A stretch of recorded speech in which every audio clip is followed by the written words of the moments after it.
దేవుని నమ స్తోత్రం. మీ అందరికీ వందనాలు. మన మధ్య శ్రీ పీటర్ పుట్ట గారు ఉన్నారు. వందనాలు కదా. ఈ మధ్యకాలంలో సోషల్ మీడియాలో వైరల్ అవుతున్న ఒక విషయాన్ని చర్చించడానికి ఇలా నేను వారి దగ్గరకు రావడం జరిగింది. అదేంటంటే విజయ్ ప్రసాద్ రెడ్డి గారు ఒక ఇంటర్వ్యూలో కేఆర్ టీవీ అనే ప్రోగ్రాంలో అంటే ఆ ఛానల్లో జై శ్రీరామ్ అనే పదాన్ని వాడారు. ప్రైజ్ లార్డ్ జై శ్రీరామ్, ప్రైజ్ లార్డ్ జై శ్రీరామ్ అన్నట్టుగా ఆయన వాడారు. వేరే వికేఆర్ గారు ప్రైజ్ లార్డ్ మాత్రమే వాడి దేవుణ్ణి గణపరిచారు. అయితే దీని మీద వైరల్ అవుతుందండి. నా అభిప్రాయం ఏంటంటే, ఇప్పుడు మనం ఇంటింటా సువార్తకు వెళ్తాము, కొన్ని గల్లీల్లో సువార్తకు వెళ్తాము, అలాగే గ్రామాలు కుగ్రామాల్లోకి సువార్తకు వెళ్ళినప్పుడు ఈ ఏరియాలో సువార్త చెప్పొద్దు, మీరు జై శ్రీరామ్ అనండి అని కొన్ని సందర్భాల్లో ఒత్తిడి చేస్తూ ఉంటారు. సో ఈ ఒత్తిడి చేసే క్రమంలో మనం కాదంటే, మేము అలా అనవండి అని అంటే, ఇదిగో మీ విజయప్రసాద్ రెడ్డి గారు అన్నారు కదా, మీరెందుకు అనరు అనే ఒక ప్రశ్న వచ్చి అక్కడ అల్లరి, అభ్యంతరము మరి కలగొచ్చు అని నా అభిప్రాయం. ఈ పూర్తి విషయం మీద మీ అభిప్రాయం చెప్తారండి? వీక్షిస్తున్న వీక్షకులందరికీ ప్రభు అయిన యేసుక్రీస్తు వారి నామములో శుభాభివందనాలు తెలియజేస్తూ ఉన్నాను. దైవజనులు జాన్ కోయ గారు అనేక విషయాలపై క్రైస్తవ సమాజాన్ని అలాగే హైందవ సమాజాన్ని అవగాహనతో కూడినటువంటి ఎన్నో విషయాలని వీడియో రూపకంగా మీ ముందుకు తీసుకొని వస్తూ ఉన్నారు.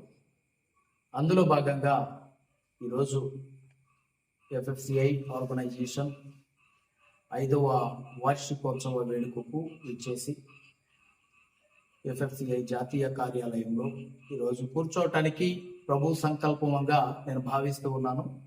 ఇందులో భాగంగా సబ్జెక్ట్లోకి వస్తూ ఉన్నాను. దైవజనులు జాన్ కోయ గారు మాట్లాడినటువంటి అంశంలో వీధి స్వార్థలకి, ఇంటింటి స్వార్థలకు వెళుతూ ఉన్నప్పుడు జై శ్రీరామ్ అని అన్నప్పుడు ఏం చేయాలి? ఒకటి. రెండవది, విజయ్ ప్రసాద్ రెడ్డి అనే వ్యక్తి ఒక పాస్టర్ అయ్యుండి జై శ్రీరామ్ అనొచ్చు అని అన్నాడు, మీరెందుకు అనరు అని అక్కడ డిస్కషన్ పెట్టుకొని అక్కడ సరైనటువంటి మంచి వాతావరణం కాకోకుండా అక్కడ ఒక ఉద్రిక్తత వాతావరణం ఏర్పడే అవకాశాలు ఉన్నాయి కదా, దీనిపై అభిప్రాయాన్ని అడిగారు. మంచి ప్రశ్న. ఇప్పుడు కాదండి, సువార్త ప్రారంభమైన మొదటి శతాబ్దం నుంచి కూడా ఇదే ఉద్యమాలు జరుగుతూ ఉన్నాయి. క్రైస్తవుల మీద పోరాటాలు, క్రైస్తవుల మీద వ్యతిరేకతలు రేకెత్తిస్తున్నటువంటి వ్యక్తులు చాలా మంది ఉన్నారు. ఇప్పటి వరకు కూడా క్రైస్తవుల మీద దాడులు జరుగుతూనే ఉన్నాయి. క్రైస్తవుల్ని జై శ్రీరామ్ అనలేదని చెప్పి దాడులు జరుగుతూ ఉన్నాయి. కానీ ఇప్పుడు మీరు అడిగిన ప్రశ్నలో విజయ్ ప్రసాద్ రెడ్డి అనే ఒక వ్యక్తిని తీసుకుని వచ్చి మీరు మాట్లాడుతున్నారు. Who is Vijay Prasad Reddy? అసలు విజయ్ ప్రసాద్ రెడ్డి అనే వ్యక్తికి ఎందుకు ఇక్కడ ప్రామాణికంగా మీరు తీసుకోవాల్సిన అవసరమే ఉంది? అసలు అతను ఎవరు? అతను ఒక సామాన్యమైనటువంటి ఒక వ్యక్తి. అలాగే అతను పాస్టర్ అని ఒక పేరు చెప్పుకుంటున్నాడు. అతన్ని నేనైతే పాస్టర్గా కూడా పరిగణలోనికి తీసుకోను. ఎందుకు అనంటే, నువ్వు ఆరాధించే దేవుడు ఎవరయ్యా? యేసు ప్రభు దేవుడా, శ్రీరాముడు దేవుడా అని అంటే ఏదేదేదేదో తీసుకొచ్చి అడి తిప్పి కాకమ్మ కథ చెప్పాడే తప్ప యేసు ప్రభు దేవుడు అని చెప్పి చెప్పలేనటువంటి వ్యక్తిని ఏ రకంగా ప్రామాణికంగా తీసుకుంటారు మీరు? కాబట్టి హూ ఈజ్ విజయ్ ప్రసాద్ రెడ్డి అని అన్నాను. ఇందులో భాగంగా దాడులు చేసేటటువంటి వాళ్ళు ఇంటెన్షనల్లీ జై శ్రీరామ్ అనే పేరు పెట్టుకొని దాడులు చేస్తూనే ఉన్నారు. దాన్ని ఎదుర్కొనే క్రమంలో మనం ఎదుర్కొంటూనే ఉన్నాము. అసలు విజయ్ ప్రసాద్ రెడ్డి అన్నాడు కాబట్టి మేము దాడి చేస్తాం, మీరు అనకపోతే అని అనటానికి ప్రతి హైందవ సోదరుడికి విజయ్ ప్రసాద్ రెడ్డి అనే వ్యక్తి ఏంటనేది వాళ్ళే చెప్తున్నారు. వందల ఫోన్ కాల్స్ మార్నింగ్ కూడా ఒక డిస్కషన్ జరిగితే చెప్తున్నారు. నిజంగా మీరు ఆ, నాకు వచ్చిన ఫోన్ కాల్లో వికేఆర్ గారు వారు క్రైస్తవుడు లాగానే ఉన్నాడు, క్రైస్తవుడిగా ఉంటే మాకు ఇబ్బంది లేదు, క్రైస్తవుడిగానే మాట్లాడాడు కాబట్టి వికేఆర్ గారి విషయంలో మాకు ఇబ్బంది లేదు. మీరు క్రైస్తవుడు అయ్యుండి మమ్మల్ని ఏదో మభ్య పెట్టాలని చెప్పి మీరు ప్రయత్నం చేస్తూ మా ఇంటెన్షన్ మీరు ఎందుకు కన్ఫ్యూజ్ చేస్తున్నారు విజయప్రసాద్ రెడ్డి అనే వ్యక్తి అని హైందవులు మాట్లాడుతున్నారు. ఎంతమంది హైందవ సోదరులు నాకు స్నేహితులుగా ఉన్నారు. ఇక్కడ హైందవ సోదరులు స్నేహితులుగా ఉన్నారు, హైందవ సోదరులతో మనం కమ్యూనికేట్ అవుతున్నాము అని అంటే దేవుని సువార్తను ప్రకటించడానికి. కాబట్టి హైందవ సోదరులు మంచివాళ్లే, ఈ రోజుకి చెప్తాను నేను, హైందవ సోదరులు మంచివాళ్లే, జై శ్రీరామ్ అని చెప్తూ మన మీద దాడులకు పురుకొలు పెట్టేటువంటి వ్యక్తులకి, అలాగే ఈ మాటని విజయప్రసాద్ రెడ్డికి ఆపాదిస్తున్నారు కాబట్టి ఆ విజయప్రసాద్ రెడ్డి అనేవాడు ఎవడో కూడా తెలియదు అని చెప్పి క్రైస్తవ సమాజం నుంచి మనం ఒక వాయిస్ ఇవ్వాల్సిన అవసరం ఉంది. ఇంకా గట్టిగా విజయప్రసాద్ రెడ్డి గురించి మాట్లాడాలి అని అంటే మాట్లాడతాను డెఫినెట్లీ. నా దగ్గర చాలా సబ్జెక్ట్ ఉంది. ఓకే, అంటే మీరు ఇలా చెప్తున్నారు అంటే అభ్యంతరాలు వస్తాయంటారా రావంటారా? అంటే ఈ విషయంలో జరిగిన తర్వాత అభ్యంతరాలు వస్తాయంటారా రావంటారా? ఆల్రెడీ చాలా టాక్ అవుతుంది కదా సోషల్ మీడియాలో. ఓకే, అంటే ఇది పరిగణలోకి తీసుకోక్కర్లేదంటారా? అసలు అతని మాటను అయితే పరిగణలోకి తీసుకోకూడదు, అవసరం లేదు. ఓకే, అతను నార్మల్గా ఏదో అతని హైప్ కోసమో, అతని వ్యూవర్షిప్ కోసమో, అతని సబ్స్క్రైబర్ల కోసమో, లేకపోతే అతను హీఈస్ యూట్యూబర్, ఓకే, అంతే. అంటే అలాగే తీసుకోవాలి తప్ప ఈ మాట అంతే, అతని మాటల ప్రామాణికత తీసుకోవడానికి అతను ఎవరండి? ఓకే, దీనివల్ల క్రిస్టియానిటీ ఎఫెక్ట్ జరగదు, ముందుకు వెళ్ళిపోతుంటది. క్రిస్టియానిటీకి ఎఫెక్ట్ ఒకటి వల్ల ఎప్పుడు జరగదు. ఓకే, ఒకటి వల్ల క్రిస్టియానిటీకి ఎఫెక్ట్ అయితే ఇది క్రిస్టియానిటీ. ఓకే, ఎవడో వచ్చి రాయి వేస్తేనే, ఎవడో వచ్చి ఏదో చేస్తేనో ఎఫెక్ట్ అవడానికి ఇదేమి. అంటే ఆయన ఏమైనా ట్రాప్ చేసి అక్కడ ఛానల్లో ముగ్గులో కూర్చోబెట్టినంటారా? దాన్ని మీరు ఏమంటారు? చాలా మంది అలా అడుగుతున్నారు, ప్రశ్నలు అడుగుతున్నారు. అతను ట్రాప్ చేయటానికండి, అతనేమి చిన్నపిల్లడు కాదు. ఓకే, అతనేమి చిన్నపిల్లడు కాదు. అతని ఇంటెన్షన్ ఎలా ఉంటది అని అంటే, అతనికి వాళ్ళ ఊర్లో ఉన్న భౌగోళిక పరిస్థితులను బట్టి అతనికి ఎట్లా హైప్ రావాలా, లేకపోతే వాళ్ళ కుటుంబ పరిస్థితుల్లో ఉన్నటువంటి పరిస్థితులు, వాళ్ళ కుటుంబీకులు అందరూ వడ్డీ వ్యాపారాలు చేస్తారు, ఇతను గారు కూడా వడ్డీ వ్యాపారం చేస్తాడు కాబట్టి ఇతను వడ్డీ వ్యాపారం చేయటం తప్పేం కాదంటాడు చాలా వీడియోస్. అంటే అంతకుముందు మాట్లాడినట్టు అంటే ఇతని ఇంటెన్షన్ అంతా కూడా లేదు, వాళ్ళ సంఘంలో ఎవరైనా బొట్టు పెట్టుకొని వచ్చారనుకో, బొట్టు తప్పేం కాదంటాడు.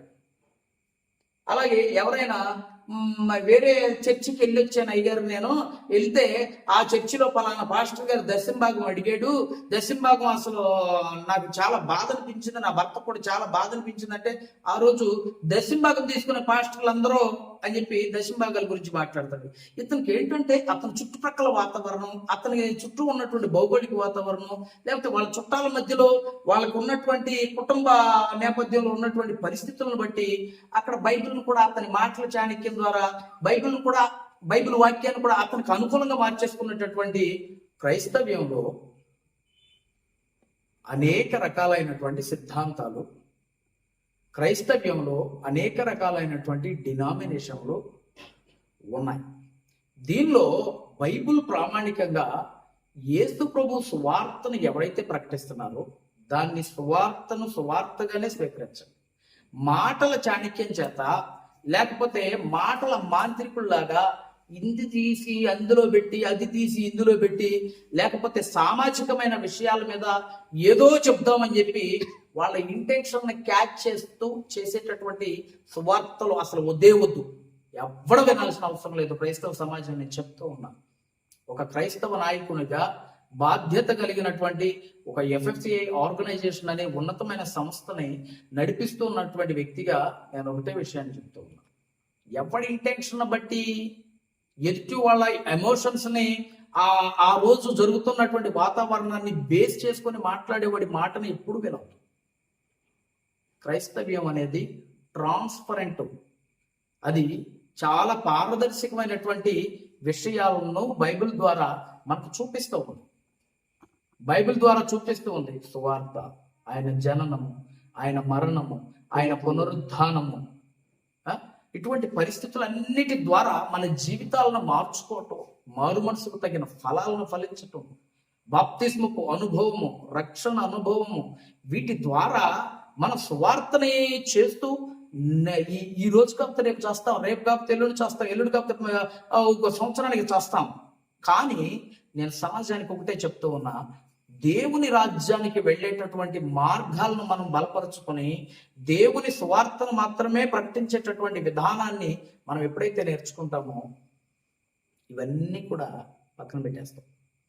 రెండవది, ఈ రోజు జరుగుతున్న ఒక వార్త పట్టుకుంటాడు, వార్తా విలేకరులాగా చదివేస్తూ ఉంటాడు. లేదు, మొన్న జరిగిన వార్త పట్టుకుంటాడు, వార్తా విలేకరులాగా చదివేస్తూ ఉంటాడు. లేదా ఎవరినో తీసుకొచ్చి టాక్ ఆఫ్ ది డే ఎవరైతే ఉన్నారో ఆ వ్యక్తిని తీసుకొస్తాడు, లేకపోతే విమర్శలు చేస్తూ ఉంటాడు, మురికి బూతులు తిడతా ఉంటాడు, తిట్టి తన వ్యూవర్షిప్ పెంచుకుంటూ ఉంటాడు. తద్వారా అనేక సంఘాల నుంచి వచ్చేటటువంటి వ్యక్తుల్ని అతని వైపుకి తిప్పుకునే ఏర్పాటు చేస్తూ ఉంటాడు. ఏర్పాటు చేస్తూ ఉంటాడు. ఎవరండి అతను? ఎవరు? అతనికి పరిచర్య భారము, సేవకుల ఎడల ఉన్నటువంటి పరిస్థితుల్లో అతనికే దేవుని పరిచర్య ఎడల భారం ఉంటే, అదే బలభద్రపురంలో రాజారెడ్డి అనే సేవకుడు చర్చి కూలగొట్టుకొని, కొంతమంది వ్యక్తులు చర్చి కూలగొట్టుకొని ఉన్నాడు. అదే బలభద్రపురం, అతను ఉన్నటువంటి అదే బలభద్రపురంలో వెళ్ళమనండి. ఈరోజు కూడా ఆ సేవకుడు ఫోన్ చేసి, అయ్యా నా చర్చి విషయంలో ప్రార్థన చేయండి, నా చర్చి విషయంలో ఏదైనా సహకరించండి, ఏదైనా ఆలోచన చెప్పండి అని, ఆర్థికంగా కాదండి చెప్పారు. వెళ్ళమనండి, పక్కనే కదా, ఏ బాధ్యత ఉండదో ఉంటే చాలు. దేవుని నామానికి మహిమ వచ్చేది అతనికి అనవసరం. దేవుణ్ణి, యేసుప్రభుని అతన్ని పక్కన కూర్చోబెట్టి మీ ఇద్దరు డిబేట్ చేయండి అయ్యా, ఎవరు గొప్పవాళ్ళు చూద్దాం అని అంటే ఫస్ట్ చేయెత్తుతాడు, నేనే గొప్పవాడిని. అంతటి గనుడు. ఎందుకంటే యేసుప్రభు కూడా రానివాడికి అంత. కాబట్టి ఇతని మాటలు ఎప్పుడు పట్టించుకోవలసినటువంటి అవసరత లేదు. అతని మాటలను పట్టించుకొని యూట్యూబ్ ఛానల్స్ ద్వారా చాలా మంది సోదరులు చేస్తున్నటువంటి విషయాల మీద అసలు ఏం అవసరం మాట్లాడాల్సిన అవసరం లేదు, పక్కన పెట్టేసేయండి అంతే. అంటే ఇక్కడతో ఈ టాపిక్ ని, అంటే ఈ అంశాన్ని పక్కన పెట్టి ముందుకు సాగడం కరెక్ట్ అని మీరు అంటారు, అంతే కదా? సమాజాన్ని అవేర్నెస్ చేయడం తప్పేం కాదు. సమాజాన్ని అవేర్నెస్ చేయాలి. అలాగే సమాజానికి నిజాలు తెలియాల్సినటువంటి అవసరం ఉంది. అలాగే ఇటువంటి వాక్చాతుర్యం, మాటల మాంత్రికుల యొక్క వల్ల పడేటటువంటి క్రైస్తవ సమాజం ఉంటారు కాబట్టి అది కరెక్ట్ కాదు, ఇదిగో కరెక్ట్ అని చెప్పి బైబిల్ను ప్రామాణికంగా చూపిస్తూ చేయాల్సినటువంటి పరిచర్య ఉంది. ఈయనేదో భక్తిపరులాగా నేను సువార్తలు చేయను, ఎవరు కొంపల కూడా తిరగను, నన్ను ఎవరైనా పిలిస్తే అక్కడికి వెళ్తాను, అక్కడికి పిలిస్తే వెళ్తాను. దేనికి వెళ్తున్నావు? ఊరికే వెళ్తున్నావా? సువార్త చేయి. రోడ్ల మీదకి వచ్చే సువార్త చేస్తే అనేక మందికి దేవుని సువార్త వెళ్తుంది, తద్వారా దేవుని కార్యం జరుగుతుంది. ప్రాక్టికల్ మైండ్ లేకోకుండా ఊరికే షో మాటలు చేయకూడదు దయచేసి. కాబట్టి అవేర్నెస్ చేస్తున్నటువంటి వ్యక్తులందరికీ నేను అభినందనలు తెలియజేస్తున్నాను. చక్కగా నీట్గా మాట జారకుండా అవేర్నెస్ చేయండి. అలాగే దేవుని నామానికి మహిమకరంగా అనేక మంది సువార్థికుల్ని, అనేక మంది సేవకుల్ని, అనేక మంది విశ్వాసుల్ని చక్కగా మీదైన శైలిలో వారికి అవేర్నెస్ చేయండి, మీకున్నటువంటి బైబిల్ జ్ఞానాన్ని బట్టి. ఓకే అండి, థ్యాంక్ యూ. Thank you.